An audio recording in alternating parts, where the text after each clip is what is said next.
आहे आणि त्याची मुख्य माध्यमातून मोठी बातमी केली आहे. 12 वाजतापासून काय नक्की उद्या होणार आहे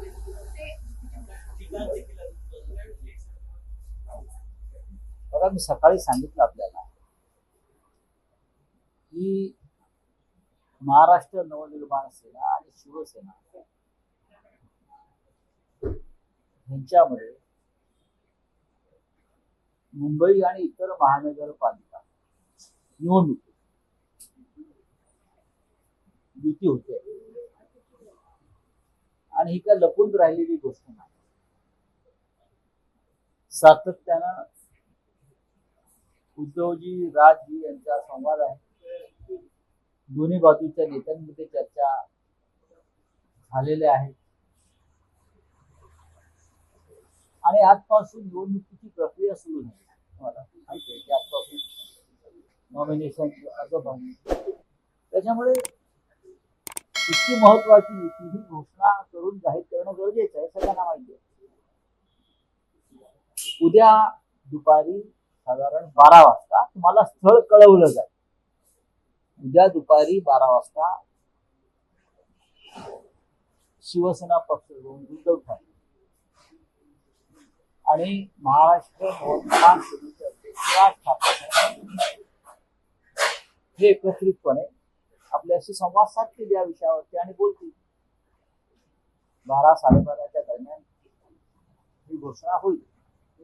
त्याच्यामध्ये आता लपून ठेवण्यासारखं काही नाही. काल रात्री जवळजवळ जागा वाटपासंदर्भात ज्या प्रक्रिया पूर्ण करायच्या असतात त्या झालेल्या, त्याच्यामुळे तुम्हाला उद्या बातमी मिळेल. पण काही मेळावा किंवा पत्रकार परिषद नाही, उद्या होईल ना. उद्या तुम्हाला सगळ्यांना आमंत्रित केलं जाईल. आता सुरू आहे म्हणजे पत्रकार परिषदच आहे ती, त्यानुसार.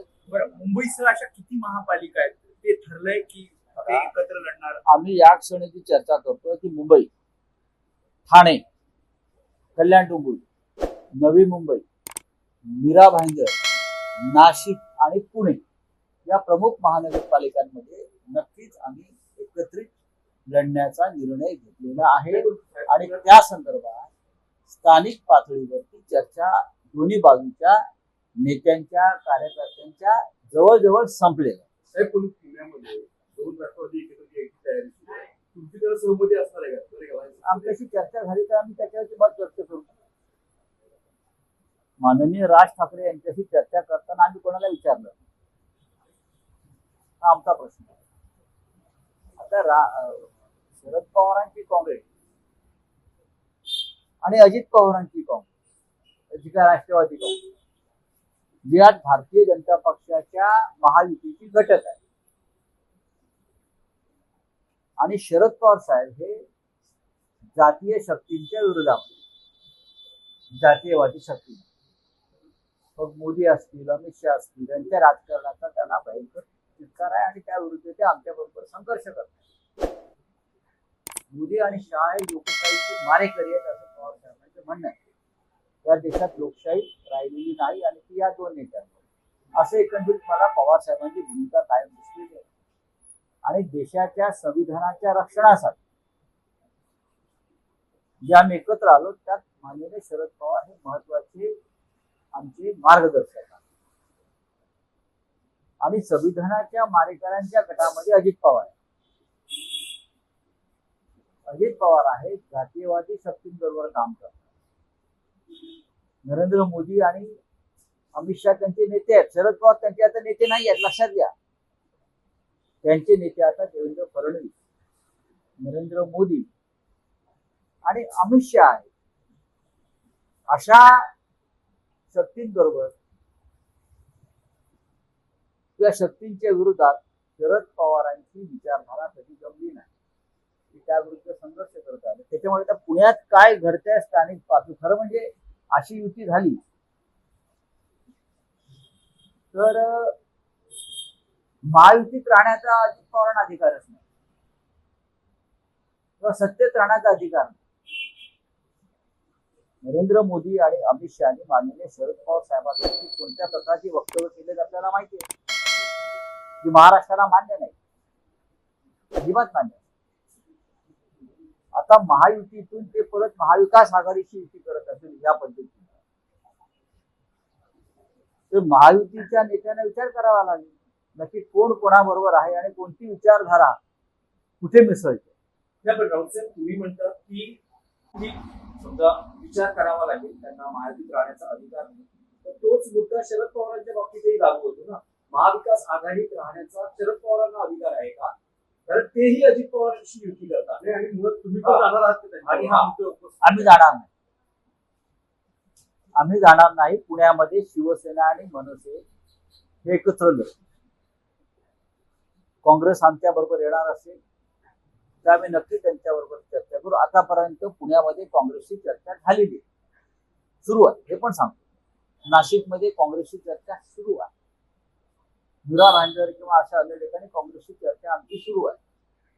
त्याच्यामुळे शिवसेना आणि मनसे ही युती तर होणार, पण अशा प्रकारे जर काय नव्याने घडत, आता आमचे मुंबईमध्ये राजसाहेब आणि उद्धव साहेबांची युती झाली, तिथे अजित शरद पवार साहेबांचा पक्ष आमच्या बरोबर आहे, ते आम्ही सांगू शकतो. पण पुण्यामध्ये आम्ही भारतीय जनता पक्षाबरोबर संबंध असलेल्या सरकारमधल्या कोणत्याही पक्षाशी संबंध नाही, आमची एक विचारधारा. राऊत स्पेसिफिक प्रश्न आहे, जर शरद पवार आणि अजित पवार या दोन पक्षांची युती होत असेल तर महाविकास आघाडी शरद पवारांना राहण्याचा नैतिकदृष्ट्या अधिकार आहे का? जर तुम्ही अजित पवारांच्या बाबतीत म्हणत असाल तर नाही, आम्ही त्याच्यावर चर्चा करू. मी स्वतः शरद पवार साहेबांशी चर्चा करू. तेवढे आमची नाती आणि संबंध आहेत. फार मोठे नेते आहेत. त्यांनी महाराष्ट्राला दिशा देण्याचं काम केलं, देशाला दिशा देण्याचं काम केलं.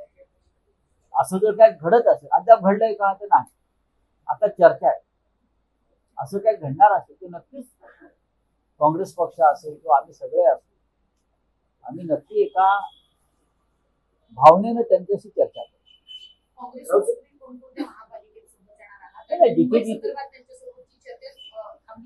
मुंबईत त्यांच्या बरोबरच्या चर्चेला आता पूर्णविराम मिळालेला आहे, पण मुंबईच्या बाहेर त्यांच्याने आमच्या बैठका आणि चर्चा स्थानिक पातळीवर सुरू आहे. उद्या जी घोषणा होते आहे, राज ठाकरे उद्धव ठाकरे यांच्यासोबत काही घटक पक्ष म्हणजे एनसीपी, तुम्ही म्हणाल तर आजपासून त्यांच्यावर बोलणी होत आहे, तर एनसीपी शरद पवार हेही या व्यासपीठावर असतील का?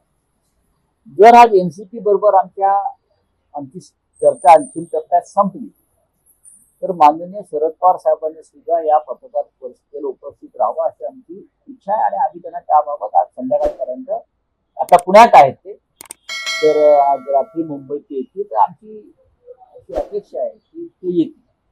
आम्ही त्यांना निमंत्रण देऊ आणि 100% जागा वाटप फायनल झालंय? नक्की फायनल. त्याशिवाय काही युतीची घोषणा होणार आहे. राजसाहेब आणि उद्धव साहेबांची जी युती होते त्या जागा वाटप पूर्ण झाली आणि व्यवस्थित सुरळीत पार पडलाय बाळांपण, त्या काळजी करू नये. नाही, पण जी घोषणा होईल ती नेमकी कुठे होईल? काही ऐतिहासिक संदर्भ असेल का ठिकाणाला? तो ऐतिहासिक संदर्भ आहे, जागा कळू.